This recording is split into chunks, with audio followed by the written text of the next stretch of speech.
नमस्कार. नमस्कार. मी मनोज दिलीप पाटील. हा तुमचा ऊस आहे बरोबर? किती क्षेत्र आहे? हे 30 गुंठ. ह्याला तुम्ही एसीटी वैदिकचा वापर केला? हो. आतापर्यंत किती खर्च केलाय? आतापर्यंत आपला खर्च केलाय 20 ते 22 पर्यंत. तर मला सांगा, तुम्ही ज्यावेळेस सुरुवात केली त्यावेळेस तुम्ही काय सांगत होता?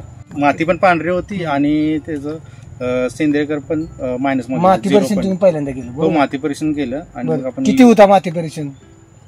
माती परीक्षण म्हणजे सेंद्रियकर 0.03 पर्यंत. 0.03 होता बरोबर. तर मला सांगा, त्यावेळेस मागच्या वेळेस ऊसाची परिस्थिती काय होती? म्हणजे किती कांड्या ऊस जातो?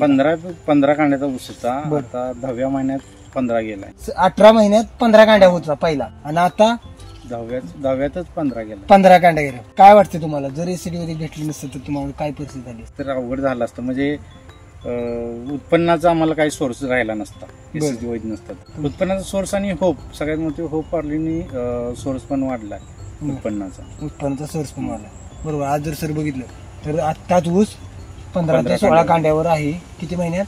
10 महिन्यात. खर्चाची तफावत तुमची तफावत भरपूर आहे. आणि बदल काय काय जाणवला? बदल जाणवला म्हणजे आपण जेव्हा युज करतो ना, ह्याला पांढरं पडलं होतं. माती पूर्ण पांढरी पडलेली रासायनिक मुळे. आता माती भुसभुशीत पण नाही आणि ऊस पण पडलेला नाही बरोबर. आणि काळी माती झालेली बरोबर. आणि पेऱ्याची लांबी आपली आत्ताच मला वाटतं 8-9 इंच आहे. पहिली आपली होती काही 6-7 पण होती. आता 8 इंच आहे. 8 इंच म्हणजे उंची पण वाढली आणि जाडी पण वाढली. चालेल, धन्यवाद.